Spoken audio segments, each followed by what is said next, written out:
윤지민은 어둠 속에서 나지막한 흐느낌 소리에 잠에서 깼다. 방문 틈새로 새어나오는 희미한 복도 등 불빛이 바닥에 길게 드리워져 있었다. 시계는 새벽 2시를 가리키고 있었다. 서울대학교 병원 소아과에서 야간 근무를 마치고 겨우 1시간 전에 잠들었는데 귀에 익숙한 소리가 다시 들려왔다. 아들 진도의 울음소리였다. 지민은 이불을 걷어내고 조용히 진도의 방으로 향했다. 문을 열자 달 모양 무드등이 은은하게 켜진 방 안에서 8살 진도가 담요를 꽉 움켜쥐고 웅크린 채 흐느끼고 있었다. 방 안은 평소와 다르게 어질러져 있었다. 평일 오후마다 정리하던 장난감들이 바닥에 흩어져 있었고 책상 위에는 반쯤 완성된 숙제가 놓여 있었다. 진도야, 무슨 일이야? 지민이 침대 가장자리에 앉으며 속삭였다. 진도는 고개를 들어 엄마를 바라보았다. 붉게 충혈된 눈에는 눈물이 가득했고 작은 두 손은 파란색 강아지 인형을 꽉 쥐고 있었다. 그것은 계부 서준이 지난 생일에 선물한 것이었다. 무서워요. 진도가 작은 목소리로 말했다. 악몽 꿨어? 지민이 진도의 이마에 손을 얹으며 물었다. 진도는 고개를 저었다. 그의 작은 어깨가 떨리고 있었다. 말해봐, 우리 아들, 무슨 일이 있었어? 지민은 침착함을 유지하려 노력했지만 아들의 모습에서 뭔가 심상치 않은 일이 있었음을 직감했다. 한참을 망설이던 진도가 마침내 입을 열었다. 새아빠가 이상한 게임을 해요. 지민의 심장이 멎는 것 같았다. 어떤 게임? 비밀 게임이요. 엄마가 병원에 있을 때 옷을 벗고 진도의 목소리가 점점 작아졌다. 지민은 숨을 깊게 들이마시고 천천히 내쉬었다. 갑자기 찾아온 현기증에 침대를 꽉 붙잡았다. 서준은 그녀가 야간 근무를 할 때 항상 진도를 돌봐주었다. 그는 IT 회사에 다니는 훌륭한 엔지니어였고 적어도 지민이 알기로는 완벽한 남편이자 계부였다.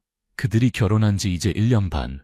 처음 만났을 때부터 서준은 진도에게 친절했고 마치 친아들처럼 대해주었다. 진도야, 정말 중요한 거니까 엄마에게 정확히 말해줄래? 새아빠가 어떤 게임을 했어? 지민은 최대한 차분하게 물었다. 의료인으로서 그녀는 이런 상황에서 아이에게 안정감을 주는 것이 얼마나 중요한지 알고 있었다. 진도는 인형을 더 꽉 껴안았다. 새아빠가 말하길, 모든 아빠와 아들이 하는 특별한 비밀 게임이래요. 하지만 누구에게도 말하면 안 된대요. 말하면 우리 가족이 없어진대요. 엄마가 슬퍼할 거래요. 지민은 가슴이 찢어지는 듯한 고통을 느꼈다. 어떻게 자신이 이것을 알아채지 못했을까? 지난 몇 주간 진도의 행동이 달라진 것은 눈치챘다.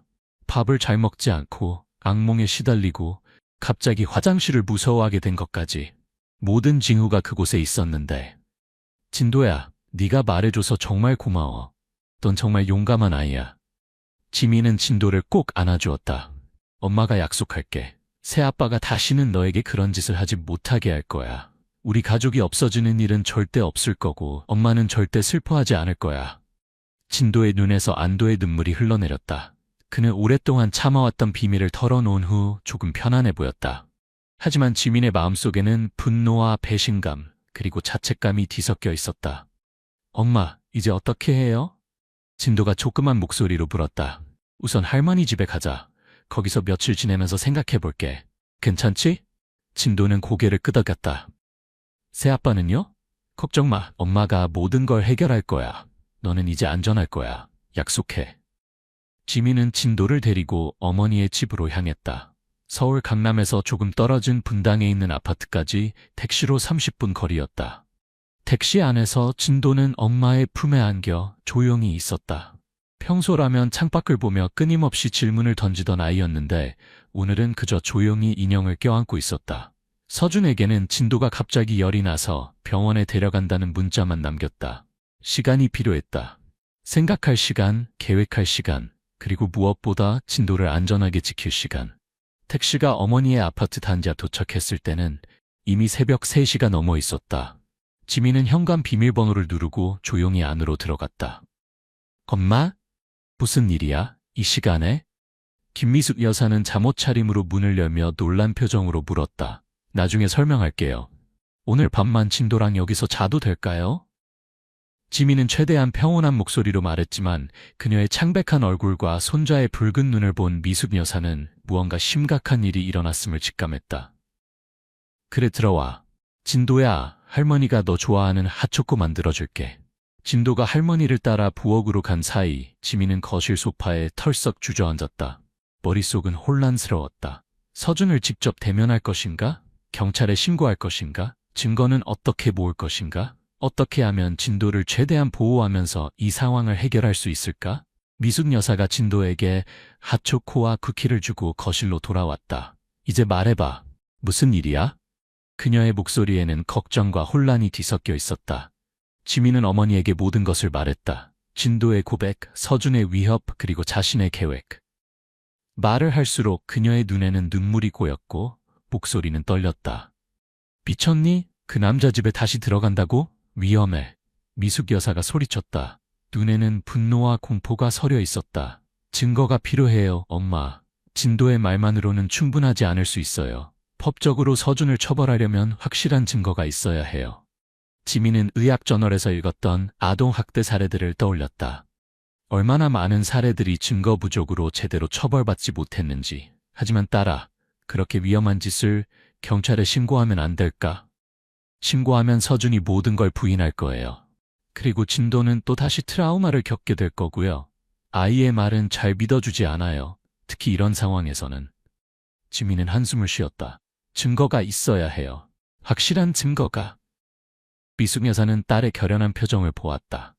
처음 진도가 태어났을 때부터 지민은 항상 아들을 위해 무엇이든 할 준비가 되어 있었다.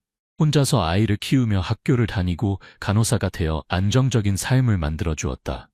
그리고 지금 그녀는 아들을 위해 또다시 위험을 감수하려 하고 있었다. 알았어. 하지만 위험하다 싶으면 바로 나와. 약속해. 약속할게요. 지민은 고개를 끄덕였다. 다음 날 아침 지민은 서준에게 전화했다. 그녀의 손은 휴대폰을 쥐며 떨렸지만 목소리는 최대한 평온하게 유지했다. 여보, 미안해. 어젠 갑자기 진도가 열이 나서. 지금은 좀 괜찮아졌어. 오늘 병원 데려갈게. 아마 내일쯤 집에 돌아갈 수 있을 것 같아. 서준의 목소리는 평소와 다름없이 다정했다. 많이 놀랐겠네. 내가 퇴근하고 병원으로 갈까? 지민은 속으로 치를 떨었다. 이 다정한 목소리의 소유자가 어떻게 자신의 아들을 그렇게 대할 수 있는지 이해할 수 없었다. 표면적으로는 완벽한 남편, 완벽한 아버지인 척하면서 아니야, 괜찮아. 또 바쁜 거 알아. 우리가 알아서 할게. 걱정하지 마. 전화를 끊은 지민은 깊게 숨을 내쉬었다. 전쟁은 이제 시작이었다. 지민은 병원에 휴가를 내고 진도를 학교에 보낸 후 집으로 돌아갔다. 집안은 고요했다. 서준은 IT 회사에서 일하며 보통 늦게 퇴근했다. 아파트 문을 열자 평소와 다름없는 익숙한 냄새가 그녀를 맞이했다. 가지런히 정리된 진도의 신발, 거실에 놓인 서준의 노트북, 식탁 위에 남겨진 아침 식사의 흔적. 모든 것이 평범해 보였지만 이제 지민의 눈에는 모든 것이 다르게 느껴졌다. 지민은 먼저 진도의 방을 샅샅이 뒤졌다. 아들이 말한 특별한 비밀의 흔적을 찾기 위해서였다. 장난감 상자, 책장, 침대 및 어디에도 이상한 것은 보이지 않았다. 하지만 옷장 맨 위 선반, 평소 진도가 닿을 수 없는 곳에서 작은 앨범 하나를 발견했다.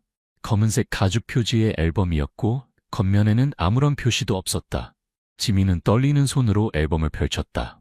앨범 안에는 진도의 사진들이 있었다. 하지만 평범한 가족 앨범과는 달랐다. 어떤 사진들은 진도가 반띠 옷을 벗은 상태로 찍혀 있었고 어떤 사진들은 지민은 충격으로 앨범을 떨어뜨렸다. 방금 본 것이 현실이라고 믿기 싫었다. 그녀의 아들, 그녀의 어린 아들이 이런 식으로 학대받았다니. 지민은 화장실로 달려가 구토했다. 몸이 떨렸고 눈에서는 눈물이 쏟아졌다. 하지만 그녀는 자신을 다잡았다. 지금은 무너질 때가 아니었다. 진도를 위해 그녀는 강해져야 했다. 그녀는 서둘러 앨범을 제자리에 놓고 집 구석구석을 살펴보았다. 서준의 컴퓨터, 서재, 침실까지. 그러다 침실 서랍에서 그의 비상금을 발견했다. 서준은 항상 현금을 조금씩 모아두는 습관이 있었다. 지민은 잠시 망설이다가 그 돈을 가방에 넣었다. 만약의 사태에 대비해 필요할지도 모른다고 생각했다. 집을 나서기 전 지민은 작은 녹음기를 구입했다. 휴대폰만으로는 불안했다. 만약 배터리가 나가거나 서준이 휴대폰을 빼앗으면 어쩌나 하는 두려움 때문이었다. 그녀는 녹음기를 진도의 방 이곳저곳에 숨겨두었다. 침대 밑, 책장 뒤, 옷장 안까지. 이제 모든 준비가 끝났다. 지민은 깊게 숨을 들이마시고 내쉬었다. 진도야, 엄마가 널 지킬게. 지민은 진도에게 전화했다. 학교가 끝난 후 할머니와 함께 있는 아들에게 조심스럽게 말했다. 진도야, 엄마가 부탁 하나만 할게. 오늘 저녁에 새아빠한테 전화해서 내일은 집에 갈 것 같다고 말해줄래? 왜요? 진도의 목소리가 떨렸다. 전화기 너머로도 그의 두려움이 느껴졌다. 엄마가 새아빠를 잡아야 해. 그래야 더 이상 너를 괴롭히지 않을 거야. 엄마가 증거를 찾았는데 더 확실한 증거가 필요해. 잠시 침묵 후 진도가 대답했다. 알겠어요, 엄마. 하지만 무서워요. 새아빠가 또 그런 말하면 어떻게 해요? 괜찮아. 네가 직접 만날 필요는 없어. 전화만 하면 돼. 할머니가 곁에 있을 거고 새아빠는 네가 어디에 있는지 모를 거야. 엄마가 모든 걸 해결할게. 진도는 약속대로 서준에게 전화했다. 지민은 어머니의 집에서 전화기 스피커를 통해 서준의 목소리를 들었다. 진도야, 어떻게 지내? 많이 아팠어? 네, 조금 나아졌어요. 내일은 집에 갈 것 같아요. 그래? 내일 집에 올 거야? 보고 싶었어. 진도야, 우리 특별한 시간도 가질 수 있겠네. 우리만의 비밀 게임 말이야. 서준의 목소리가 낮아졌다. 지민은 손에 쥔 전화기를 3개 쥐었다. 분노가 전신을 타고 올랐다. 그 순간 그녀는 모든 것을 확신했다. 진도의 말은 사실이었고 서준은 끔찍한 짓을 저지르고 있었다. 알겠어요. 내일 봐요. 진도가 빠르게 말하고 전화를 끊었다. 그의 얼굴은 창백했고 손은 떨리고 있었다. 지민은 아들을 꼭 안아주었다. 정말 잘했어, 우리 아들. 넌 정말 용감해. 이제 엄마가 다 해결할게. 저녁이 되자 지민은 진도의 방에 숨어들기 위한 준비를 했다. 작은 가방에 녹음기, 휴대폰, 손전등, 그리고 약간의 물과 과자를 넣었다. 진도의 침대 밑에 숨어 몇 시간을 기다릴지도 모르기 때문이었다. 진도야, 엄마가 다녀올게. 할머니랑 있으면서 착하게 있어, 알았지? 엄마, 조심해요. 진도가 작은 목소리로 말했다. 그럼, 금방 돌아올게. 지민은 어머니의 집을 나서며 깊은 숨을 들이마셨다. 머릿속으로는 모든 가능한 시나리오를 그려보았다. 만약 서준이 일찍 귀가한다면, 만약 그가 진도의 방이 아닌 다른 곳에서 준비한다면, 만약 그가 자신을 발견한다면, 하지만 이제 돌이킬 수 없었다. 아들을 위해 그녀는 이 위험을 감수해야 했다. 택시를 타고 집으로 향하는 동안 지민은 창밖을 바라보았다. 서울의 밤 풍경, 반짝이는 네온 사인, 분주한 거리. 모든 것이 평소와 같이 보였지만 그녀의 세계는 완전히 뒤바뀌어 있었다. 택시가 아파트 단지 앞에 도착했을 때는 이미 밤 9시가 넘어 있었다. 지민은 아파트 로비로 들어가기 전에 잠시 멈춰 서서 주변을 살폈다. 서준의 차는 보이지 않았다. 아직 퇴근하지 않은 것 같았다. 엘리베이터를 타고 15층으로 올라가는 동안 그녀의 심장은 빠르게 뛰었다. 아파트 문 앞에 서서 지민은 깊은 숨을 들이마셨다. 열쇠로 문을 열고 조용히 안으로 들어섰다. 집은 조용했다. 거실 불은 꺼져 있었고 주방에만 작은 불이 켜져 있었다. 지민은 신발을 벗고 조용히 진도의 방으로 향했다. 문을 열고 들어가자 평소와 다름없는 아이의 방이 그녀를 맞이했다. 파란색 침대 커버, 책상 위에 학용품, 벽에 걸린 태양계 포스터.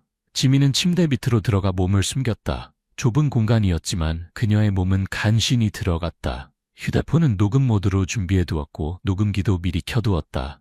시간이 천천히 흘렀다. 9시, 10시, 11시. 마침내 현관문이 열리는 소리가 들렸다. 서준이 돌아온 것이다. 지민은 심장이 빠르게 뛰는 것을 느꼈다. 곧 모든 것이 끝날 것이다. 서준의 발소리가 계단을 오르는 소리가 들렸다. 그가 거실에서 움직이는 소리, 냉장고 문을 여는 소리, 그리고 소파에 앉는 소리. 지민은 숨을 죽이고 기다렸다. 밤이 깊어질수록 긴장감은 높아졌다. 마침내 자정이 가까워질 무렵 진도의 방문이 열리고 불이 켜졌다. 침대 밑에서 지민은 서준의 발이 방으로 들어오는 것을 볼 수 있었다. 그는 평소처럼 청바지와 회색 양말을 신고 있었다. 진도야? 서준의 목소리가 들렸다. 그는 잠시 방을 둘러보더니 중얼거렸다. 아직 오지 않았구나. 그는 진도의 침대에 앉아 휴대폰을 꺼냈다. 메시지를 확인하는 듯했다. 침대가 움직이자 지민은 숨을 참았다. 서준의 무게로 침대가 약간 아래로 내려왔고 공간이 더 좁아졌다. 그리고 갑자기 서준이 일어나 옷장으로 향했다. 지민이 발견했던 그 앨범을 꺼내는 것이었다. 그는 앨범을 천천히 넘기며 미소를 지었다. 그 미소는 지민이 지금까지 본 적 없는 것이었다. 탐욕스럽고 왜곡되고 욕망으로 가득 찬 미소였다. 내일 우리 특별한 시간을 위한 준비를 해야지. 서준은 혼잣말을 했다. 그는 앨범에서 몇 장의 사진을 꺼내 침대 위에 펼쳐놓았다. 모두 진도의 사진이었다. 그리고 서준은 옷장에서 또 다른 것을 꺼냈다. 작은 상자였다. 그 안에는 몇 가지 물건들이 들어있었다. 지민은 그것들이 무엇인지 정확히 볼 수 없었지만 어떤 것들인지 짐작할 수 있었다. 그녀의 분노는 점점 커져갔다. 서준은 상자와 사진들을 침대 위에 놓고 진도의 인형들을 정리하기 시작했다. 마치 특별한 장면을 연출하는 것처럼 그의 행동 하나하나가 계획적이고 의도적으로 보였다. 진도야, 내일은 더 특별한 게임을 할 거야. 너도 분명 좋아할 거야. 서준은 중얼거렸다. 우리의 특별한 비밀이야. 아무에게도 말하면 안 돼. 말하면 엄마가 슬퍼할 거고 우리 가족은 망가질 거야. 넌 그걸 원하지 않겠지? 지민은 더 이상 참을 수 없었다. 침대 밑에서 나와 서준에게 달려들었다. 분노와 혐오감이 그녀의 모든 이성적인 생각을 덮어버렸다. 이 짐승 같은 놈.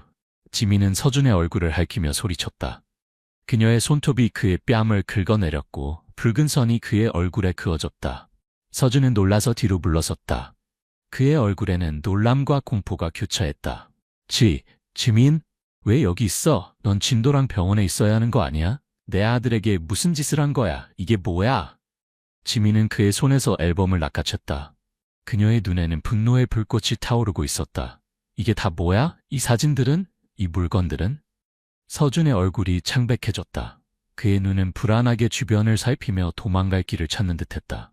이건 오해야. 난 그저 진도랑 특별한 시간을 보내고 싶었을 뿐이야. 오해? 그런 짓을 하는데 오해라고? 내가 다 들었어. 진도가 다 말했어. 네가 한 짓, 네가 그 아이에게 어떤 게임을 했는지 다 말했다고. 서준은 갑자기 표정을 바꾸었다. 놀람과 공포가 사라지고 그 자리에 차가운 냉정함이 자리 잡았다. 그 녀석이 말했다고? 누가 믿겠어? 8살 애가 하는 말을. 아이들은 종종 상상 속의 이야기를 만들어내기도 해. 특히 관심을 끌고 싶을 때는. 지민은 휴대폰을 꺼내 보였다. 모든 걸 녹음했어. 네가 방금 한 말까지. 네가 내일을 위해 준비한다고. 특별한 게임도. 이제 경찰에 신고할 거야. 서준의 눈에 공포가 어렸다. 그는 갑자기 지민을 밀치고 방을 뛰쳐나갔다. 지민도 뒤를 쫓았다. 붉은 분노 속에서 그녀는 오직 한 가지 생각뿐이었다. 이 남자가 도망쳐서는 안 된다. 절대로. 서준은 계단을 향해 달렸다. 지민도 뒤쫓았다. 그녀는 서준의 셔츠 뒤를 붙잡으려 했지만 그는 빠르게 빠져나갔다. 그 순간 서준의 발이 미끄러졌고 그는 계단 아래로 굴러떨어졌다. 클클클. 끔찍한 소리와 함께 서준은 계단 아래 바닥에 쓰러졌다. 지민은 계단 위에서 얼어붙었다. 서준은 움직이지 않았다. 피가 그의 머리에서 흘러나오고 있었다. 그녀의 심장이 멈춘 것 같았다. 이런 상황을 예상하지 못했다. 이런. 지민은 떨리는 손으로 119에 전화를 걸었다. 긴급 상황입니다. 제 남편이 계단에서 떨어졌어요. 움직이지 않아요. 피가 나고 있어요. 빨리 와주세요. 전화를 끊고 그녀는 서준에게 다가갔다. 간호사로서의 본능이 발동했다. 그의 목에 손을 대고 맥박을 확인했다. 약하지만 맥박은 있었다. 숨은 얕게 쉬고 있었다. 그녀는 그의 몸을 움직이지 않게 하고 머리에 출혈을 막기 위해 수건을 가져왔다. 서준을 바라보며 지민은 복잡한 감정에 휩싸였다. 혐오, 두려움, 그리고 이상하게도 걱정까지. 그가 자신의 아들을 학대했음에도 불구하고 그녀는 그가 죽기를 원하지 않았다. 그녀가 원했던 것은 정의였다. 서준이 법의 심판을 받고 진도가 안전하게 살 수 있는 것. 구급대원들이 도착했을 때 서준은 여전히 의식이 없었다. 그들은 신속하게 서준을 병원으로 이송했다. 경찰도 함께 왔다. 젊은 여성 경찰관과 중년의 남성 경찰관이었다. 무슨 일이 있었던 거죠? 남성 경찰관이 지민에게 물었다.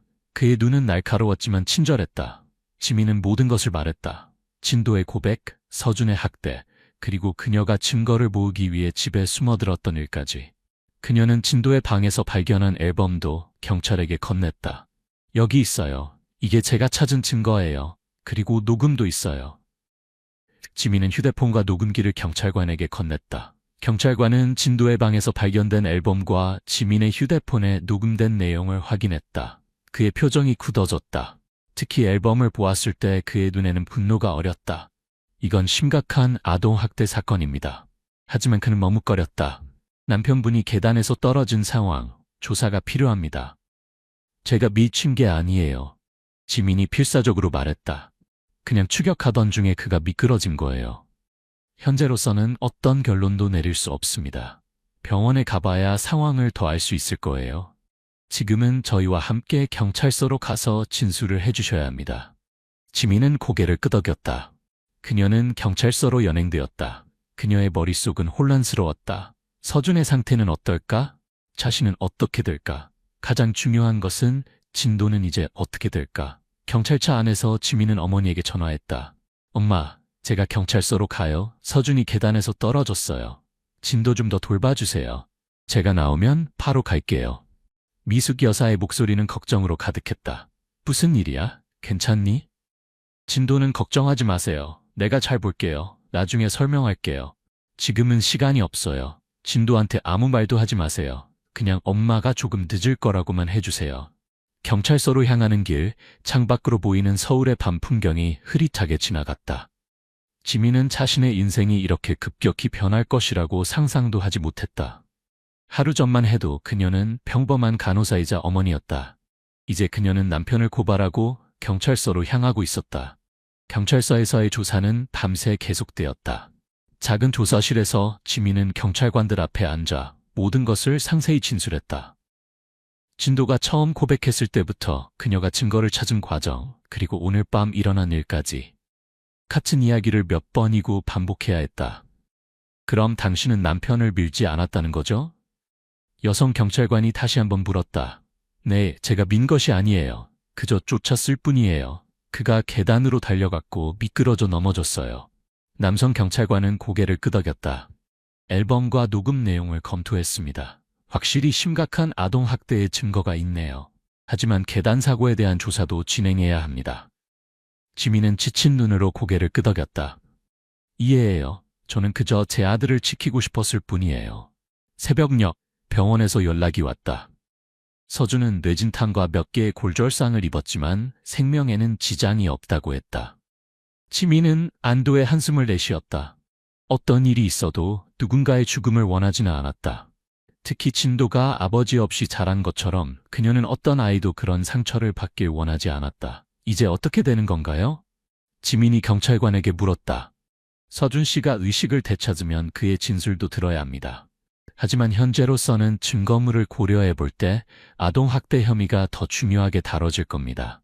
그래도 계단 사고에 대한 조사는 계속될 거예요. 지민은 머리가 아팠다. 너무 많은 일이 한꺼번에 일어났다. 제 아들은요? 진도는 괜찮을까요? 아이는 현재 할머니와 함께 있습니다. 아동보호 전문기관에서 상담사가 파견되어 진도와 이야기를 나누고 있어요. 지민은 눈물이 흘러내리는 것을 느꼈다. 자신이 아들 곁에 있어야 할 이런 시간에 그녀는 진도가 얼마나 무서워하고 혼란스러워할지 생각하니 가슴이 아팠다. 가도 될까요? 제 아들에게 가고 싶어요. 지민은 간절히 요청했다. 경찰관은 잠시 생각하더니 고개를 끄덕였다.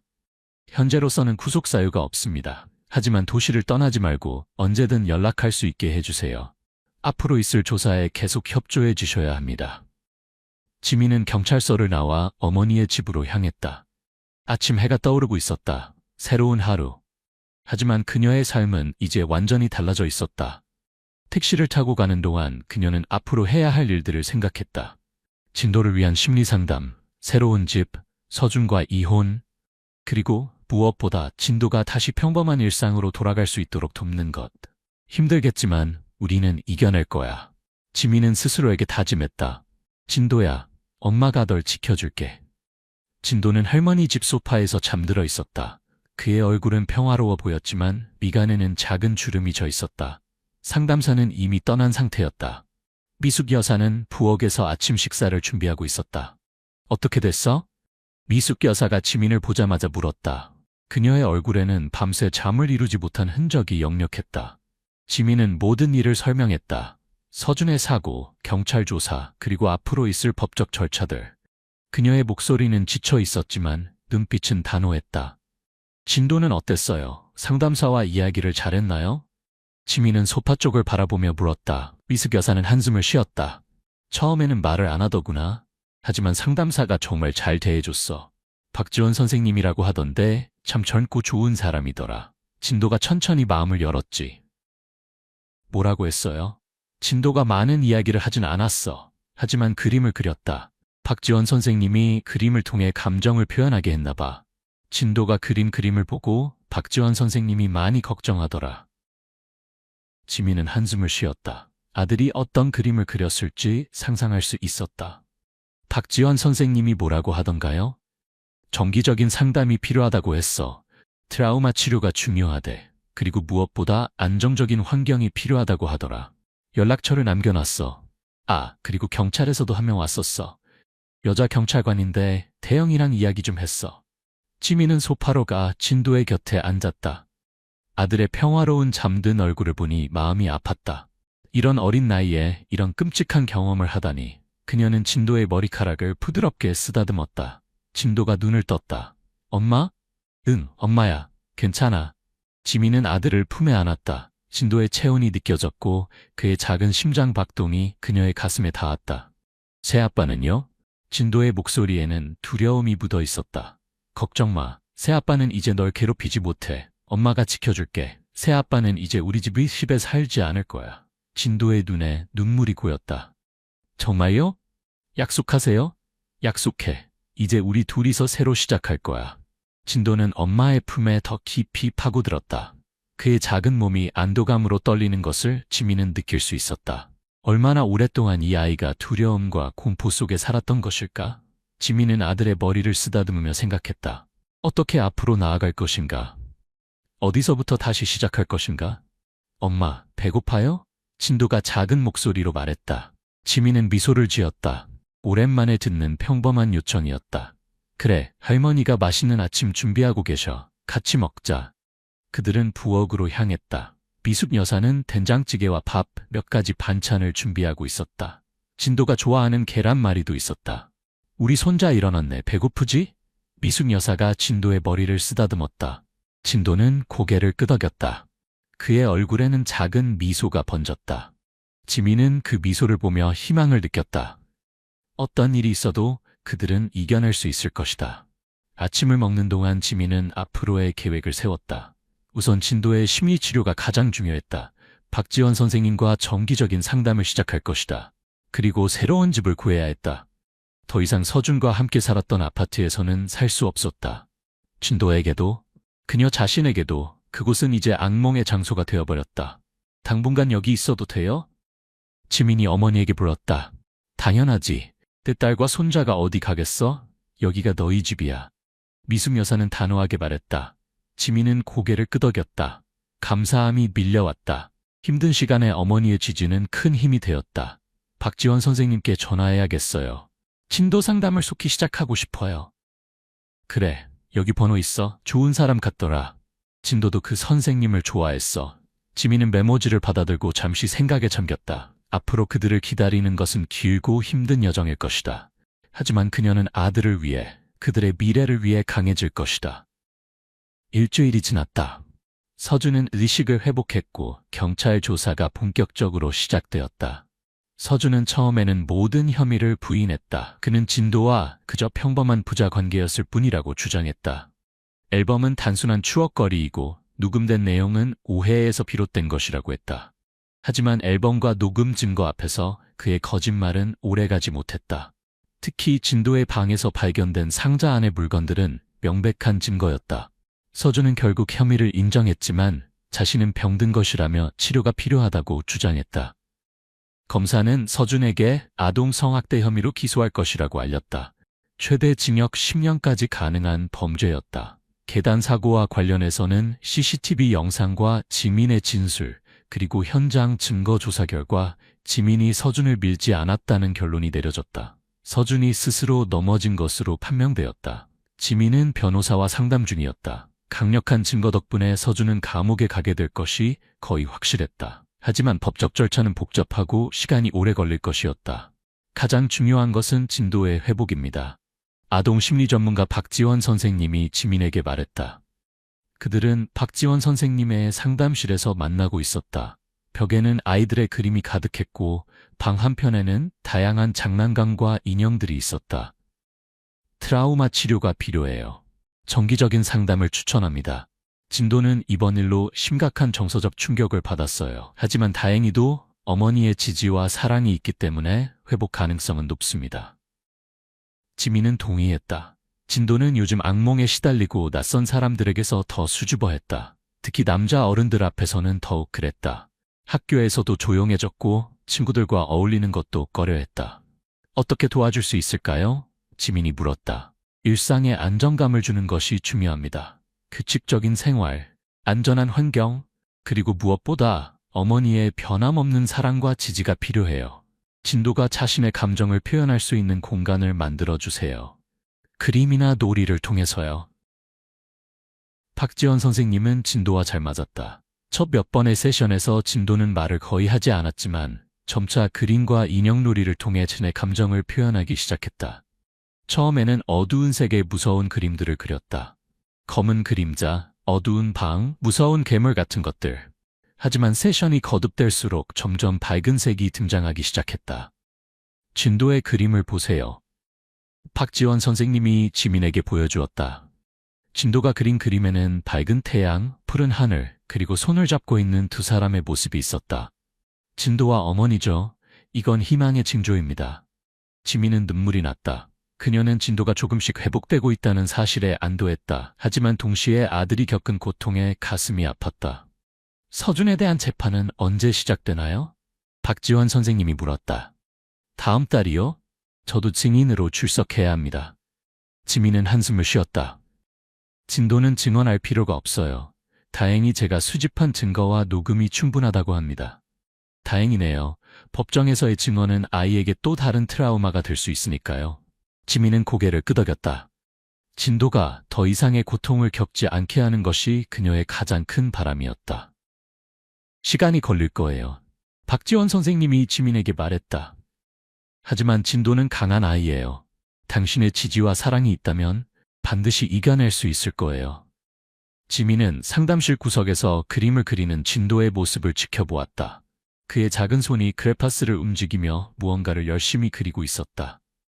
박지원 선생님의 말대로 이것은 희망의 징조였다. 한 달 후 지민은 새 직장을 구했다. 서울대학교 병원에서 일하던 그녀는 집에서 더 가까운 동네 의원으로 자리를 옮겼다. 종합병원이 아닌 작은 동네 클리닉이라 근무 시간이 규칙적이어서 진도와 더 많은 시간을 보낼 수 있었다.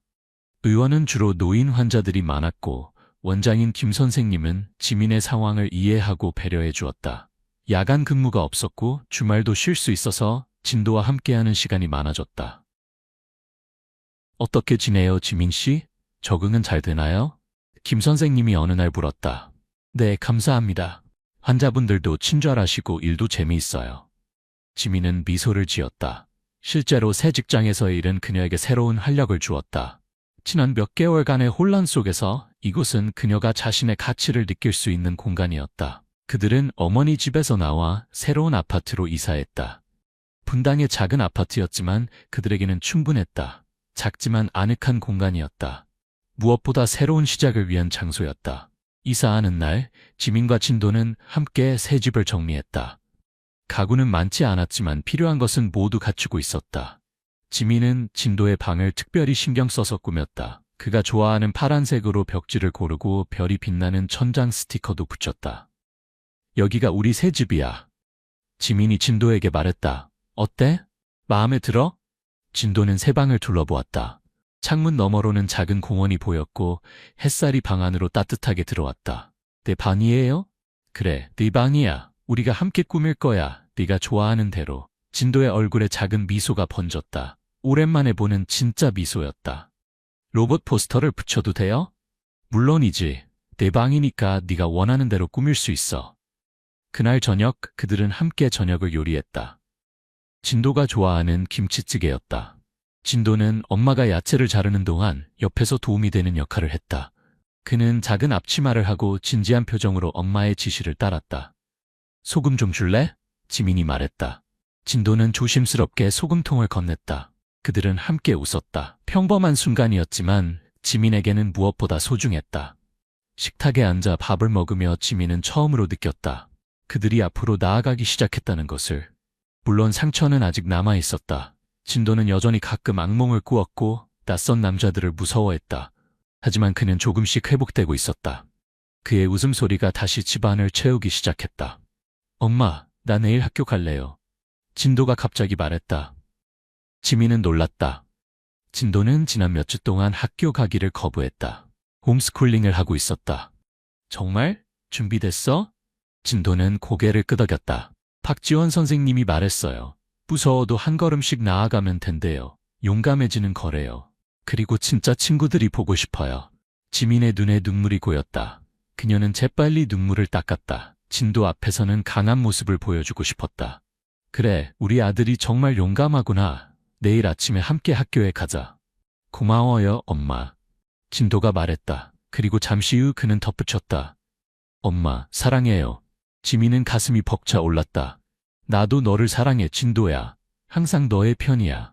그날 밤 진도가 잠든 후 지민은 베란다에 서서 별이 빛나는 하늘을 바라보았다. 지난 몇 개월은 그녀의 인생에서 가장 어두운 시간이었다. 하지만 이제 그녀는 희망을 볼 수 있었다. 진도와 함께 그들은 새로운 삶을 시작할 것이다. 서준의 재판이 시작되었다. 서울중앙지방법원의 차가운 법정에서 지민은 증인석에 섰다. 그녀는 떨리는 목소리로 시작했지만 점차 강한 어조로 바뀌었다. 진도의 고백, 그녀가 발견한 증거들, 그리고 그날 밤에 있었던 일까지. 당신은 왜 직접 경찰에 신고하지 않고 증거를 모으려 했나요? 검사가 물었다. 확실한 증거가 필요했어요. 아이의 말만으로는 사람들이 믿지 않을까 두려웠어요. 내 아들을 보호하는 것이 가장 중요했습니다. 지민의 증언은 법정을 침묵으로 몰아넣었다. 서준의 변호사도 흔들렸다. 다음으로 박지원 선생님이 전문가 증인으로 출석했다. 그는 진도의 심리 상태와 트라우마 징후를 설명했다. 진도가 보이는 행동 패턴은 전형적인 아동학대 피해자의 양상을 나타냅니다. 특히 성인 남성에 대한 공포, 악몽, 특히 퇴행 행동 등은 심각한 트라우마의 증거입니다. 그의 그림과 놀이 치료 세션을 통해 드러난 심리적 상태는 장기간의 학대를 시사합니다. 박지환 선생님은 진도가 그린 그림들을 증거로 제출했다. 어두운 방, 무서운 그림자, 그리고 작게 웅크린 아이의 모습. 그림들은 진도의 내면 세계를 생생하게 보여주었다. 마지막으로 서준의 휴대폰과 컴퓨터에서 발견된 증거가 제시되었다. 지민이 발견한 앨범 외에도 더 많은 것들이 있었다. 서준은 고개를 숙인 채 자리에 앉아 있었다. 한때 당당했던 그의 모습은 온데간데 없고 작고 초라해 보였다. 재판장은 증거를 모두 검토한 후 선고를 내렸다. 피고인 강서준, 아동 성학대 혐의로 징역 8년을 선고합니다. 법정 안에 안도의 한숨이 퍼졌다. 지민은 눈물을 흘렸다. 마침내 끝났다. 진도는 이제 안전했다. 서준은 더 이상 그들의 삶에 위협이 되지 않을 것이다. 법정을 나서면서 지민은 가슴 속 무거운 짐이 조금은 덜어진 것을 느꼈다. 물론 이것이 모든 것의 끝은 아니었다. 진도의 트라우마 치료는 계속되어야 했고 그들의 삶을 재건하는 일도 여전히 남아 있었다. 하지만 적어도 정의는 실현되었다. 그녀의 용기와 결단력이 아들을 구했다. 집으로 돌아가는 길, 지민은 진도에게 전화했다. 아들은 학교에 있었다. 진도야, 엄마야. 좋은 소식이 있어. 뭐예요, 엄마? 나중에 집에서 이야기할게. 오늘 학교는 어땠어? 재밌었어요. 오늘 과학 시간에 로봇 만들기 했어요. 제가 만든 로봇이 제일 멀리 갔대요. 지민은 미소를 지었다. 진도의 목소리에서 들리는 흥분과 기쁨은 그동안 그녀가 듣고 싶었던 것이었다. 그녀의 아들은 조금씩 일상으로 돌아오고 있었다. 정말 대단한데 집에 가면 자세히 들려줘. 전화를 끊고 지민은 창밖을 바라보았다. 봄이 오고 있었다. 나무들은 새잎을 키우고 꽃들은 피어나기 시작했다. 자연이 새로운 시작을 알리는 것처럼 그들의 삶도 새롭게 시작되고 있었다. 재판이 끝나고 6개월이 지났다. 진도는 새 학교에 잘 적응하고 있었다. 처음에는 조용하고 내성적이었지만 이제는 몇몇 친구들이 생겼다. 특히 민준이라는 아이와 특별히 친해졌다. 둘은 함께 로봇 동아리 활동을 하며 많은 시간을 보냈다. 박지원 선생님과의 상담도 꾸준히 계속되었다. 이제는 일주일에 한 번씩만 만났다. 진도의 상태가 많이 좋아졌기 때문이었다. 진도가 많이 좋아졌어요. 박지원 선생님이 지민에게 말했다. 그들은 상담실 밖 조용한 카페에서 이야기를 나누고 있었다. 아직 완전히 회복된 것은 아니지만 진전이 놀랍습니다. 네, 저도 느껴요. 이제는 밤의 악몽도 거의 없어졌고 학교 생활도 즐겁게 하고 있어요. 지민은 따뜻한 차를 한 모금 마시며 말했다. 특히 좋은 점은 진도가 다시 미래에 대해 이야기하기 시작했다는 거예요. 꿈이 생겼다는 건 희망의 신호입니다. 박지원 선생님이 미소 지으며 말했다. 지민도 그것을 느낄 수 있었다. 진도는 다시 웃기 시작했고 친구들과 놀기도 했다. 새로운 취미도 생겼다. 레고 블록으로 건물을 만드는 것을 좋아했다. 그의 방은 점점 더 많은 레고 작품들로 채워져 갔다. 어느 주말 아침, 진도는 자신이 만든 최신 레고 작품을 들고 지민에게 보여주었다. 엄마, 이거 봐요. 우리 집이에요. 진도가 자랑스럽게 레고로 만든 아파트를 보여주었다. 정교하게 만들어진 작품이었다. 베란다에 화분까지 표현해 놓았다. 지민은 미소 지었다. 정말 멋지다. 우리 진도는 건축가가 될 것 같은데. 아니요, 난 의사가 될 거예요. 엄마처럼. 진도가 웃으며 대답했다. 아픈 사람들을 도와주고 싶어요. 지민은 가슴이 따뜻해지는 것을 느꼈다. 아들이 자신을 롤모델로 삼다니 이보다 더 큰 행복은 없었다. 지민은 어머니와 통화했다. 어떻게 지내? 진도는? 비숙 여사가 물었다. 정기적으로 손자를 보러 오곤 했지만 최근에는 친구들과 제주도 여행을 다녀온 터라 한동안 보지 못했다. 많이 좋아졌어요. 어제는 민준이의 집에서 저녁까지 먹고 왔대요. 그리고 오늘은 공원에서 다른 아이들과 축구까지 했대요. 정말 그거 다행이구나. 우리 손자가 얼마나 씩씩한지. 침묵이 흘렀다. 그리고 미숙 여사가 조심스럽게 물었다. 너는 어때? 지민은 깊은 한숨을 쉬었다. 사실 그녀도 상담을 받고 있었다. 트라우마는 진도뿐만 아니라 그녀에게도 있었다. 배신감, 죄책감, 분노, 그리고 두려움. 이런 것들을 혼자 감당하기에는 너무 버거웠다. 나도 조금씩 나아지고 있어요. 매일매일이 도전이지만 진도를 위해 강해져야 해요. 혼자 다 짊어지려 하지 마. 나도 도울게. 이번 주말에 내가 진도 데리고 롯데월드 갈게. 너는 좀 쉬어. 알아요, 엄마. 고마워요. 전화를 끊고 지민은 창밖을 바라보았다. 도시의 불빛이 반짝이고 있었다. 그녀는 이제 혼자가 아님을 알았다. 어머니, 직장 동료들, 그리고 박지원 선생님까지 많은 사람들이 그녀와 진도를 지지하고 있었다. 엄마? 진도의 목소리가 들렸다. 그는 파자마를 입은 채 문간에 서 있었다. 응, 왜 그래? 내일 민준이의 생일 파티에 가도 돼요? 지민은 미소 지었다. 물론이지. 선물 사러 갈까? 진도의 얼굴이 환하게 빛났다.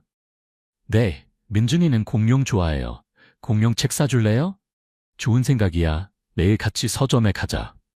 지민은 진도가 자신의 방으로 돌아가는 모습을 지켜보았다. 아들의 걸음걸이가 가벼워졌다. 그의 어깨에 짊어졌던 무거운 짐이 조금씩 덜어지고 있었다. 1년 후 지민은 어린이 병원에서 일하게 되었다. 분당 서울대학교 병원 소아청소년과에서 전문 간호사로 일하게 된 것이다. 그녀의 경험은 학대받은 아이들을 돕는 특별한 통찰력을 주었다. 그녀는 그 아이들의 눈빛에서 진도를 보았고 그들을 돕는 것이 자신의 사명이라고 느꼈다. 지민 선생님, 육객치료 병실 환자 보호자가 상담을 요청하셨어요. 동료 간호사가 말했다. 네, 지금 가볼게요. 지민은 차트를 확인하며 대답했다. 육객치료 병실에는 8살 소녀 민지가 있었다. 부모님의 이혼 후 정서적 불안으로 입원한 아이였다. 지민은 민지의 병실로 향했다. 문을 열자 창가에 앉아 바깥을 바라보고 있는 작은 소녀가 보였다. 그녀의 모습은 지민에게 진도를 떠올리게 했다. 1년 전 진도도 저렇게 창밖을 바라보며 말없이 앉아있곤 했다. 민지야, 안녕? 기분이 어때? 지민은 부드러운 목소리로 물었다. 민지는 천천히 고개를 돌렸다. 그녀의 눈에는 슬픔이 가득했다. 엄마가 언제 와요? 조금 있다 오실 거야. 지금은 할머니가 계시죠? 지민은 민지의 할머니를 향해 미소 지었다. 민지 할머니, 잠시 저와 이야기하실래요? 할머니와 복도에서 이야기를 나누는 동안 지민은 자신의 경험을 조심스럽게 공유했다.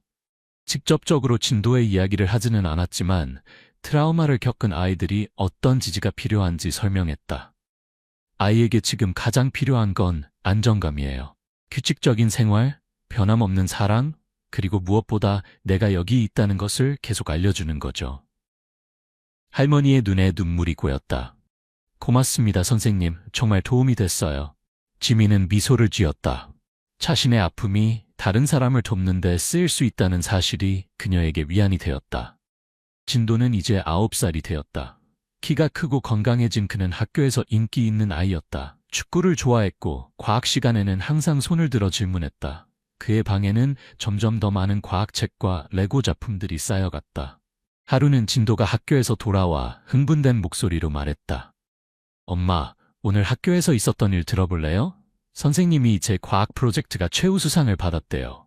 지민은 자랑스럽게 웃었다. 정말 축하해. 어떤 프로젝트였는데? 환경도시 만들기였어요. 제가 태양광 패널과 빗물 재활용 시스템이 있는 미래 도시를 설계했어요. 선생님이 아이디어가 참 신하대요. 진도의 눈은 자부심으로 빛났다. 와, 정말 대단하네. 우리 진도는 과학자가 될 것 같은데?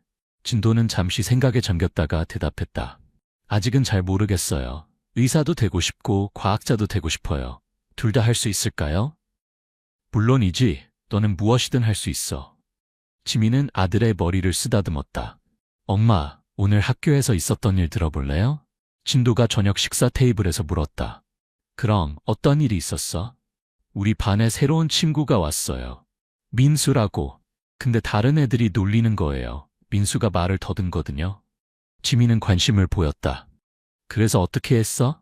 제가 도와줬어요. 민수랑 같이 점심 먹고 다른 애들한테 말했어요. 모두 다르고 특별하다고. 박지원 선생님이 저한테 그랬던 것처럼요.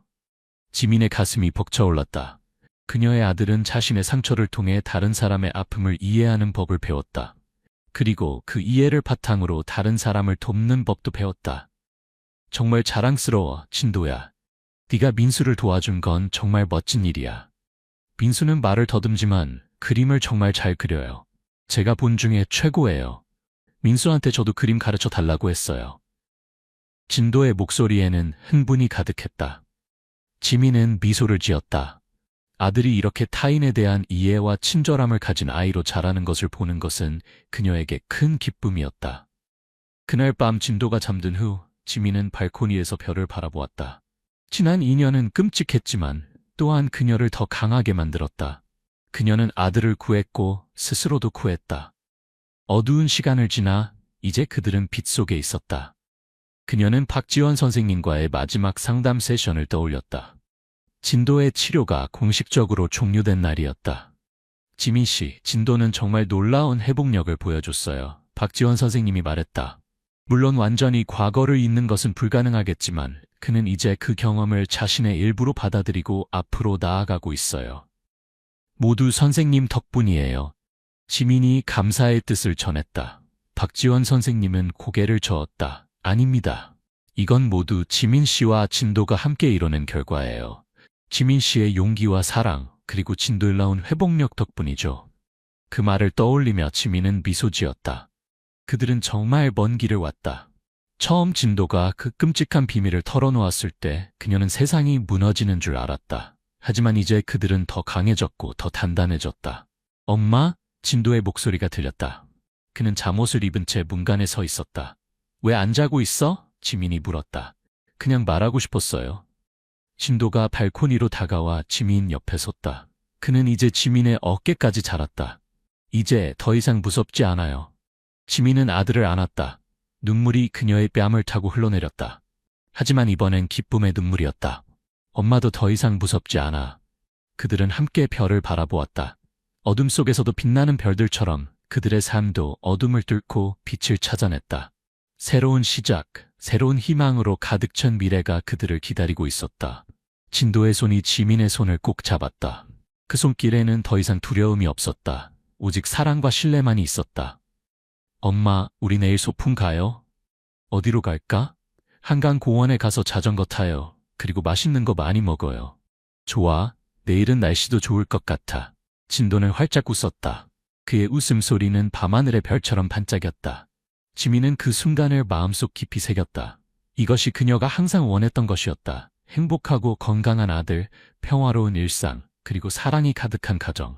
암흑 속에서 빛을 찾은 그들의 여정은 계속될 것이다. 더 많은 도전과 어려움이 있을지도 모른다.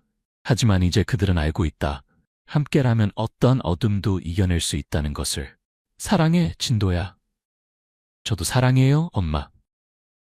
별이 빛나는 밤하늘 아래 모든 것이 완벽하게 제자리를 찾은 것 같았다. 지민은 진도의 어깨에 발을 두르고 그들의 새로운 집을 바라보았다.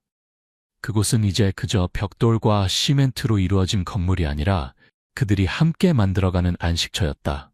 상처를 치유하고 웃음을 나누고 미래를 꿈꾸는 공간. 진도는 내일 있을 소풍에 대해 신나게 이야기하기 시작했다. 그의 목소리에는 기대감과 행복이 가득했다. 지민은 그저 듣고 웃으며 아들의 이야기에 적절히 반응했다. 그녀는 이 평범한 순간이 얼마나 소중한지 알고 있었다. 자, 이제 자러 가자. 내일 일찍 일어나야 한다며. 진도는 고개를 끄덕였다. 내일 제일 먼저 일어날 거예요. 그들은 발코니를 나와 각자의 방으로 향했다. 지민은 진도의 방문 앞에서 잠시 멈춰 서서 아들에게 굿나잇 키스를 해주었다. 잘 자, 우리 아들. 엄마도 잘 자요. 진도가 방문을 닫자 지민은 잠시 그 자리에 서서 문을 바라보았다. 그녀의 마음은 감사함으로 가득 찼다. 그 어둡고 끔찍했던 시간을 지나 이제 그들은 빛을 찾았다. 함께. 침실로 돌아온 지민은 침대 옆 테이블 위에 놓인 사진 한 장을 바라보았다. 지난 주말에 놀이공원에서 찍은 사진이었다. 진도는 솜사탕을 들고 환하게 웃고 있었고 지민은 그 어깨에 팔을 두르고 있었다. 둘 다 카메라를 향해 활짝 웃고 있었다. 그녀는 사진을 손에 들고 한동안 바라보았다. 그리고 조용히 중얼거렸다. 우리는 해냈어. 앞으로도 계속 해낼 거야. 지민은 침대에 누워 눈을 감았다. 창문으로 들어오는 달빛이 그녀의 얼굴을 부드럽게 비추고 있었다. 그 빛 속에서 그녀는 평화를 찾았다. 오랜 시간 동안 느끼지 못했던 평화, 그리고 내일에 대한 희망. 내일 그들은 한강으로 소풍을 갈 것이다. 자전거도 타고 맛있는 것도 먹을 것이다. 아마도 아이스크림을 사 먹을지도 모른다. 진도가 좋아하는 초콜릿 맛으로. 그리고 한강변을 걸으며 이야기를 나눌 것이다. 미래에 대한 이야기, 희망에 대한 이야기, 그리고 사랑에 대한 이야기를. 서울의 밤은 깊어갔고 한 작은 아파트에서 어머니와 아들은 평화롭게 잠들었다. 그들의 꿈은 더 이상 악몽이 아니었다. 이제 그 꿈은 희망으로 가득 찼다. 함께 만들어갈 새로운 미래에 대한 희망으로. 그리고 그 희망은 어둠 속에서도 빛나는 별처럼 영원히 그들의 길을 밝혀줄 것이다. 바람이 산등성이를 휘감아 돌며 안개를 끌어올리던 늦가을 밤. 서울에서 온 간호사 민지원은 지리산 깊숙한 곳에서 길을 잃었다. 두꺼운 외투를 단단히 여미고 손전등을 비추며 겁에 질려 주변을 살폈다. 불과 몇 시간 전만 해도 그녀는 산소꼬지 마을에 의료봉사를 하러 간다는 단순한 생각뿐이었다. 하지만 급작스러운 폭우와 산사태로 인해 그녀가 타고 온 차량은 계곡에 추락했고 운전사는 구조대를 부르러 떠난 뒤 돌아오지 않았다. 갑자기 들려온 개 짖는 소리에 지원은 흠칫 놀랐다. 어둠 속에서 한 마리의 진도견이 그녀를 응시하고 있었다. 크고 하얀 몸에 당당한 자세로 서 있는 그 개는 적대적이라기보다는 경계하는 듯한 눈빛이었다. 지원이 천천히 한 발짝 물러서자 진도견은 짖지 않고 고개를 살짝 돌려 산길을 가리키는 듯했다. 너 혹시 나에게 길을 알려주려는 거니? 지원은 중얼거렸다. 놀랍게도 진도견은 몇 걸음 앞서 걷다가 뒤돌아보며 그녀가 따라오기를 기다렸다.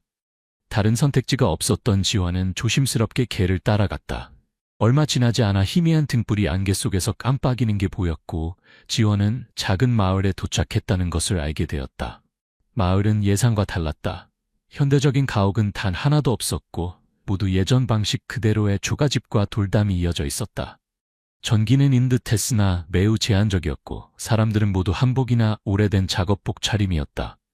마을 사람들은 지원을 보자 놀란 듯 수근거렸고 그중 위험있게 생긴 노인이 앞으로 나섰다. 어서 오시오, 낯선 분. 우리 마을에 온 것을 환영하오. 나는 이 마을의 이장 김도연이라 하오. 김도연은 70대로 보이는 백발의 노인이었지만 여전히 강인한 기운이 느껴졌다. 그는 지원을 자신의 집으로 안내했고 그곳에서 따뜻한 차와 음식을 대접받았다. 이 마을은 바깥 세상과 거의 단절된 채 살고 있어. 우리는 지리산의 영혼이 보호하는 사람들이라 믿고 있지요. 오랜 세월 우리만의 방식으로 살아왔소. 지원은 혼란스러웠다. 하지만 21세기에 이런 마을이 있다니, 휴대전화도 안 되고 인터넷도 없고. 우리는 필요 없다고 생각했소. 바깥 세상의 분주함과 욕심이 이곳까지 들어올 필요는 없다고 여겼지.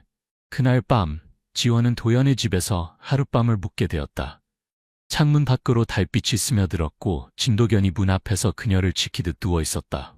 저 개의 이름은 뭐예요? 지원이 물었다. 백호라고 하오. 우리 마을을 지키는 수호신과 같은 존재지. 백호가 당신을 이끌어왔다면 분명 이유가 있을 거요. 다음 날 아침 지원은 마을을 둘러보았다. 약 50가구 정도가 모여 사는 작은 마을이었지만 놀랍게도 자급자족하는 생활이 잘 이루어지고 있었다. 사람들은 논과 밭을 가꾸고 가축을 키우며 계곡물을 식수로 사용했다. 아이들은 학교 대신 마을 공동교육장에서 배움을 이어갔다. 지원이 간호사임을 알게 된 마을 사람들은 기뻐했다. 마을에서 의료 지식을 가진 사람은 70대의 할머니 한 명뿐이었고 그마저도 전통 약초 지식에 의존하고 있었다. 우리를 도와줄 수 있겠소? 도연이 물었다. 산에서 내려갈 길은 폭우로 모두 막혀버렸소. 적어도 봄이 오기 전까지는 복구되지 않을 거요. 그동안 우리 마을에 머물며 사람들을 도와주면 어떻겠소? 선택의 여지가 없었다. 지원은 자신의 의료 지식으로 마을 사람들을 돕기로 했다. 그녀는 가져온 의약품으로 응급처치소를 차렸고 아픈 사람들을 돌보기 시작했다. 처음에는 모든 것이 낯설고 불편했다. 현대적인 의료 장비 없이 기본적인 도구만으로 진료해야 했고 마을 사람들의 전통적인 관습과 미신을 이해하는데 어려움을 겪었다. 하지만 백호가 항상 그녀 곁에 있어 위안이 되었다. 몇 주가 지나자 지원은 이 마을이 단순히 고립된 공동체가 아님을 깨닫기 시작했다. 마을 사람들 사이에는 미묘한 긴장감이 흐르고 있었다. 도연 이장은 평화롭게 공동체를 이끌고자 했지만 그의 조카 강민석은 다른 생각을 품고 있었다. 30대 중반의 강민석은 한때 바깥 세상에서 살다가 10년 전 마을로 돌아온 사람이었다. 그는 마을의 젊은이들 사이에서 영향력을 키워가고 있었고 전통을 고수하는 도연의 방식에 반기를 들었다. 우리는 너무 오랫동안 고립되어 있었어. 바깥 세상과 연결되어야 해. 그래야 더 나은 삶을 살 수 있어. 민석은 자신의 추종자들에게 속삭였다. 겨울이 깊어가면서 마을의 자원은 점점 부족해졌다. 식량 저장고는 바닥을 드러내기 시작했고 추위로 인해 병자가 늘어났다. 도연은 언제나처럼 모두가 균등하게 나누어 가질 것을 주장했지만 민석은 달랐다. 강한 자가 더 많은 몫을 가져야 해. 그래야 우리 마을이 살아남을 수 있어.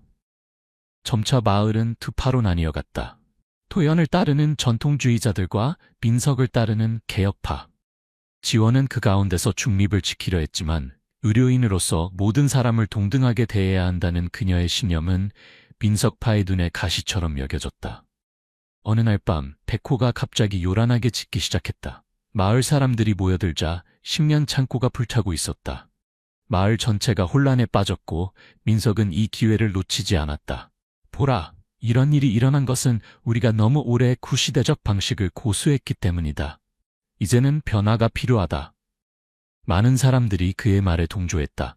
식량이 부족한 상황에서 생존 본능이 그들의 마음을 사로잡았다.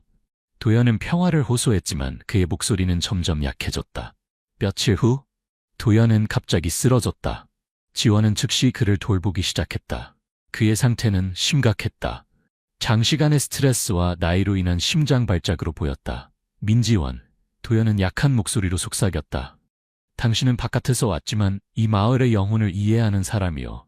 백호가 당신을 선택한 이유가 있어. 민석, 그는 우리의 방식을 파괴하려 하오. 마을을 지켜주시오.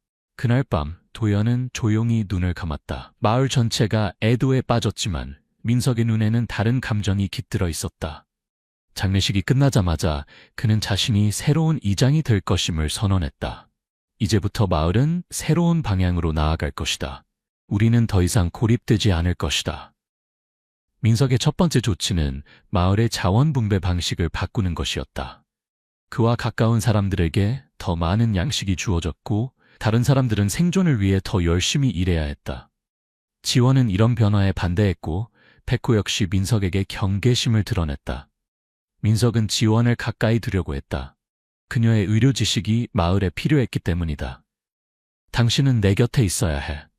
우리가 함께하면 이 마을을 더 좋은 곳으로 만들 수 있어. 하지만 지원은 그의 제안을 거절했다. 저는 모든 사람을 위해 여기 있는 거예요. 특정 사람만 돕지 않아요. 민석의 얼굴이 어두워졌다. 언젠가는 선택을 해야 할 거야. 나와 함께하거나 아니면. 그날 이후로 지원은 감시를 받기 시작했다. 민석의 측근들이 그녀의 움직임을 주시했고 그녀가 누구와 이야기하는지 보고했다. 백호만이 그녀의 유일한 동반자가 되었다. 지원은 마을의 노인들과 비밀리에 만나기 시작했다. 그들은 도연의 뜻을 이어받아 전통적인 방식을 지키고자 했다. 우리는 수천 년 동안 이런 방식으로 살아왔소. 민석의 변화는 우리의 정신을 파괴할 뿐이요. 그러나 저항의 움직임은 쉽지 않았다. 민석은 이미 마을의 젊은이들 대부분을 자신의 편으로 만들었고 그들은 기꺼이 그를 위해 감시자 역할을 했다. 봄이 가까워오면서 민석의 계획이 더욱 분명해졌다. 그는 마을 외부와 접촉하기 위한 무전기를 만들려 했고 산을 가로지르는 새로운 길을 개척하려 했다. 그의 궁극적인 목표는 마을을 관광지로 만들어 돈을 벌고 그 권력으로 더 많은 영향력을 얻는 것이었다. 우리는 이 아름다운 곳을 세상에 알려야 해. 사람들은 돈을 내고 우리의 전통을 구경할 거야. 우리는 더 이상 가난하게 살 필요가 없어. 지원은 이런 계획이 마을의 순수함을 파괴할 뿐만 아니라 바깥 세계의 탐욕과 부패를 불러올 것임을 알았다. 그녀는 백호와 함께 밤마다 산길을 탐색하기 시작했다. 어쩌면 봄이 오기 전에 도움을 구할 방법을 찾을 수 있을지도 모른다는 희망을 품고 그러던 어느 날 밤 지원은 마을 근처에서 이상한 불빛을 발견했다. 백호와 함께 조심스럽게 접근하자 그것은 등산객의 캠프장이었다. 지원은 오랜만에 바깥 세상 사람을 만나는 기쁨에 눈물이 났다. 도와주세요. 저는 이 마을에 7개월째 갇혀 있어요. 지원이 급하게 말했다. 등산객 정세훈은 놀란 얼굴로 지원을 쳐다보았다.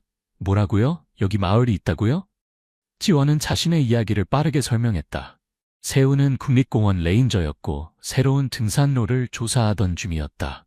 그는 지원의 이야기를 믿기 어려워했지만 그녀의 진실된 눈빛과 함께 있는 백호를 보고 마음이 움직였다. 내일 아침에 무전으로 도움을 요청할게요. 하지만 마을 사람들이 정말 고립된 생활을 원한다면 우리가 간섭할 권리가 있을까요? 지원은 깊은 고민에 빠졌다. 대부분의 사람들은 평화롭게 살고 싶어 해요. 하지만 민석은 다른 목적을 가지고 있어요. 그가 마을을 장악하면 모든 것이 변할 거예요. 세훈은 고개를 끄덕였다. 알겠어요. 최소한 외부의 도움으로 균형을 맞출 수 있도록 하죠. 이튿날 지원이 마을로 돌아왔을 때 민석은 이미 그녀의 부재를 알아차렸다. 어디 갔었지? 누구를 만났어? 지원은 침착하게 대답했다. 환자들을 위한 약초를 찾고 있었어요. 민석의 눈에 의심이 가득했다. 그는 백호를 노려보았다. 저게 너무 많은 자유를 누리고 있군. 이제부터 묶어둬야겠어. 지원은 분노했지만 참아야 했다. 세훈의 도움을 기다려야 했다. 그날 밤 마을은 폭풍우에 휩싸였다. 번개가 치고 천둥이 울렸다. 그리고 그 혼란 속에서 민석의 수하들이 지원의 오두막을 습격했다. 그들은 지원을 민석에게 데려갔다. 외부인과 접촉했지? 우리 마을을 배신했어. 민석이 분노에 차서 소리쳤다. 당신이 마을을 배신하고 있어요. 도연 이장님의 죽음도 의심스러워요. 당신이 뭔가 했던 거 아닌가요? 민석의 얼굴이 참백해졌다가 이내 붉게 달아올랐다. 그런 말을 퍼뜨리면 넌 이 마을에서 살아갈 수 없을 거야. 바로 그때 백호가 나타나 사납게 으르렁거렸다. 민석은 놀라서 뒷걸음질 쳤다. 그 순간을 틈타 지원은 도망쳐 나왔다. 폭풍우 속에서 지원은 백호를 따라 산길을 달렸다. 뒤에서는 민석의 부하들이 횃불을 들고 쫓아왔다. 백호는 그녀를 세훈의 캠프장으로 데려갔고 다행히 세훈은 아직 그곳에 있었다. 도움이 필요해요. 민석이 위험해졌어요. 지원이 숨을 헐떡이며 말했다. 세훈은 즉시 무전을 켰다. 여기는 국립공원 레인저 정세훈. 긴급 상황 발생. 지리산 북동쪽 사면에 고립된 마을 발견. 주민들 간의 갈등 상황, 즉시 지원 요청. 그들은 밤새 캠프장에 숨어 있었다. 백호는 경계를 서며 때때로 짖어 추적자들을 혼란스럽게 했다. 아침이 밝아오자 헬리콥터 소리가 들려왔다. 구조대가 왔어요? 세훈이 기뻐했다. 하지만 지원의 마음은 복잡했다. 마을 사람들은 어떻게 될까요? 많은 사람들이 외부 세계를 두려워하고 있어요. 걱정 마세요. 우리는 그들의 의사를 존중할 거예요. 하지만 민석 같은 사람의 행포로부터 그들을 보호해야 해요. 구조대가 마을에 도착했을 때 마을 사람들은 놀라움과 두려움으로 흩어졌다. 민석은 저항하려 했지만 이미 많은 주민들이 그에게 등을 돌린 상태였다. 도연의 죽음에 의문을 품기 시작한 사람들도 있었고 민석의 독재적 방식에 지친 사람들도 있었다. 경찰이 민석을 체포하는 동안 국립공원 관계자들은 주민들에게 상황을 설명했다. 그들은 마을 사람들의 생활 방식을 존중하겠다고 약속했다. 단 법적 테두리 안에서 그들의 권리를 보호하기 위한 최소한의 관리는 필요하다고 말했다. 주민들은 회의를 통해 새로운 이장을 선출했다. 도연의 오랜 친구인 박상철이 선택되었다.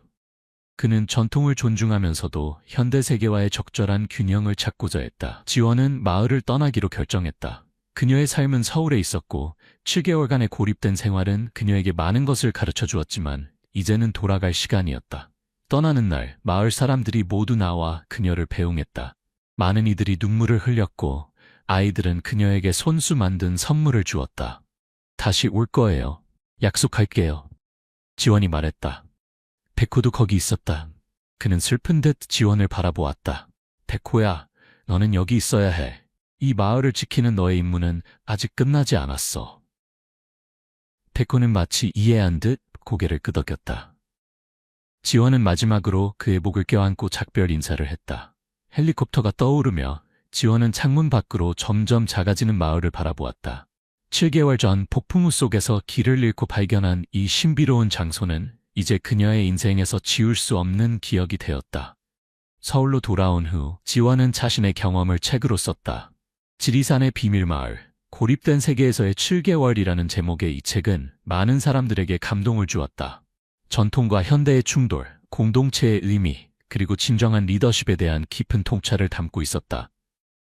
1년 후 지원은 약속대로 마을을 다시 찾았다. 이번에는 자원봉사 의료팀과 함께였다. 마을은 조금씩 변화하고 있었다. 작은 진료소가 세워졌고 아이들은 기본적인 교육을 받기 시작했다. 하지만 그들은 여전히 자신들의 전통과 가치를 소중히 지키고 있었다. 백호는 그녀를 한눈에 알아보고 반갑게 달려왔다. 그의 충성심과 지혜는 변함없었다. 박상철 이자는 그녀를 환영했다. 당신 덕분에 우리는 새로운 균형을 찾았소. 바깥 세상과 완전히 단절된 채 살 필요도 없고 그렇다고 우리의 정체성을 잃을 필요도 없다는 것을 깨달았소. 지원은 미소를 지었다. 제가 오히려 이 마을에서 많은 것을 배웠어요. 현대 사회의 바쁨과 물질주의에서 벗어나 진정한 공동체의 의미를 느낄 수 있었으니까요.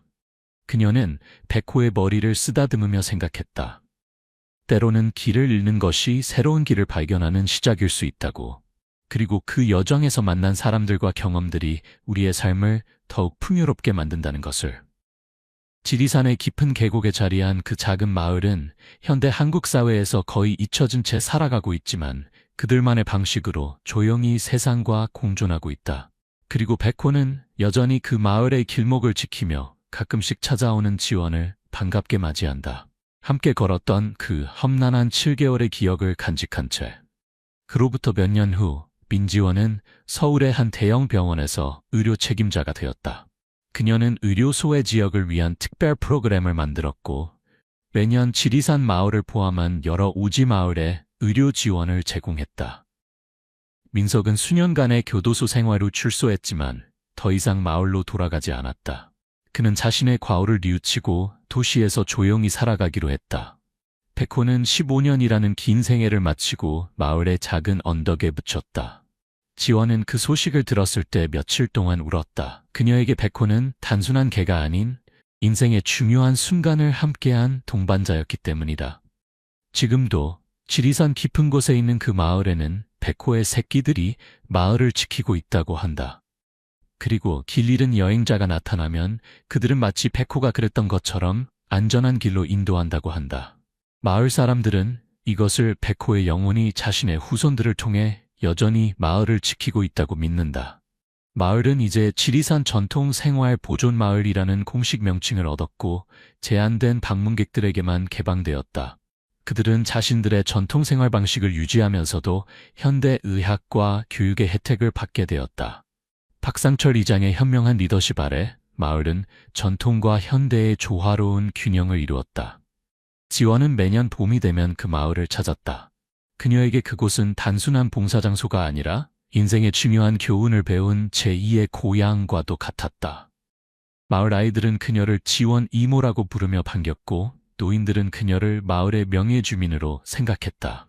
어느 해 봄 지원이 마을을 방문했을 때 한 어린 소녀가 그녀에게 다가와 손을 내밀었다. 이모, 이거 선물이에요. 소녀는 작은 나무 조각을 건넸다. 그것은 백호를 닮은 작은 조각상이었다. 할아버지가 말씀하셨어요. 백호 할아버지가 이모를 데려왔기 때문에 우리 마을이 살아남을 수 있었다고요? 지원은 그 조각상을 가슴에 안았다. 그녀의 눈에서는 뜨거운 눈물이 흘러내렸다. 그것은 슬픔의 눈물이 아닌 깊은 감사와 사랑의 눈물이었다. 고마워, 정말 고마워. 그녀는 소녀를 안아주었다. 그날 밤 지원은 백호가 묻힌 언덕을 찾았다. 달빛이 부드럽게 비치는 가운데 그녀는 조용히 앉아 백호에게 이야기했다. 백호야, 우리가 처음 만났던 날을 기억해? 그때는 내가 얼마나 두렵고 혼란스러웠는지 몰라. 하지만 네가 있어서 모든 것이 달라졌어. 넌 나에게 용기를 주었고 진정한 리더십이 무엇인지 가르주었어. 네가 없었다면 나는 아마 그 폭풍우 속에서 길을 잃고 영원히 돌아오지 못했을 거야. 바람이 살랑거리며 언덕 위에 풀을 흔들었다. 그 순간 지원은 백호의 영혼이 여전히 그곳에 있다고 느꼈다. 마치 그가 그녀의 이야기를 듣고 있는 것처럼. 이 마을은 이제 안전해. 네가 사랑했던 사람들은 모두 행복하게 지내고 있어. 그리고 나는 네 덕분에 더 나은 사람이 되었어. 고마워, 내 영원한 친구. 지원은 백호의 무덤 앞에 나무 조각상을 놓았다. 그것은 소녀가 준 선물이었지만 지원은 그것이 백호에게 더 어울린다고 생각했다. 돌아가는 길에 지원은 문득 하얀 형체가 숲 사이로 스치는 것을 본 것 같았다. 큰 진진덕연의 모습이었다. 그녀는 놀라서 눈을 비었지만 다시 보았을 때는 아무것도 없었다. 그러나 그녀의 마음은 이상하게 평화로웠다. 다음 봄에 또 올게 백호야. 그녀는 미소를 지으며 마을로 돌아갔다. 내일은 의료봉사를 시작하는 날이었고 많은 마을 사람들이 그녀를 기다리고 있었다. 그 후로도 지원은 매년 봄마다 지리산 마을을 찾았다. 그리고 그때마다 그녀는 백호의 무덤을 찾아 그 해의 이야기를 들려주었다. 그녀가 서울에서 겪은 일들, 도움을 준 사람들, 그리고 그녀가 배운 교훈들. 세월이 흘러 지원의 머리카락에 하얀 실이 들어갔지만 그녀의 마음속에는 여전히 그 7개월의 기억이 선명하게 살아있었다. 그리고 그 기억 속에서 백호는 언제나 그녀 곁에서 충실하게 지켜주던 모습 그대로였다. 마을 사람들은 이제 백호의 이야기를 전설처럼 전해 내려간다. 위기의 순간에 나타나 마을을 구한 하얀 수호신의 이야기. 그리고 그 이야기 속에는 항상 서울에서 온 용감한 여의사가 함께 등장한다. 지리산의 봄은 언제나 아름답다. 눈 녹은 계곡물이 힘차게 흐르고 산새들이 지저귀며 들꽃이 피어난다. 그 봄의 풍경 속에서 지원과 백호의 이야기는 계속해서 살아 숨쉰다. 사람들의 기억 속에서, 그리고 지리산의 바람결 속에서, 그리고 아주 가끔 달빛이 밝은 밤에는 하얀 진도견이 마을 언덕 위를 조용히 거닐며 마을을 지키는 모습이 보인다고 한다. 그것이 백호의 영혼인지 아니면 그의 자손 중 하나인지는 아무도 확실히 알지 못한다. 다만 마을 사람들은 그 모습을 볼 때마다 안심하고 잠자리에 든다. 그들은 알고 있다. 백호가 그들을 지키고 있다는 것을. 그리고 필요할 때면 언제든 길 잃은 영혼을 올바른 길로 인도할 것이라는 것을. 이것이 지리산 깊은 곳에 숨겨진 마을의 이야기다. 도전과 갈등, 그리고 화합과 희망의 이야기. 그리고 무엇보다 한 여자와 진도견이 함께 만들어낸 우정과 신뢰의 이야기. 어쩌면 당신도 언젠가 지리산에서 길을 잃는다면 하얀 진도견이 나타나 당신을 그 비밀스러운 마을로 인도할지도 모른다. 그리고 그곳에서 당신은 현대 세계와는 다른 오래된 지혜와 평화를 발견하게 될 것이다. 그때 백호의 이야기를 기억하길 바란다. 그리고 민지원, 그 용감한 여의사의 이야기도.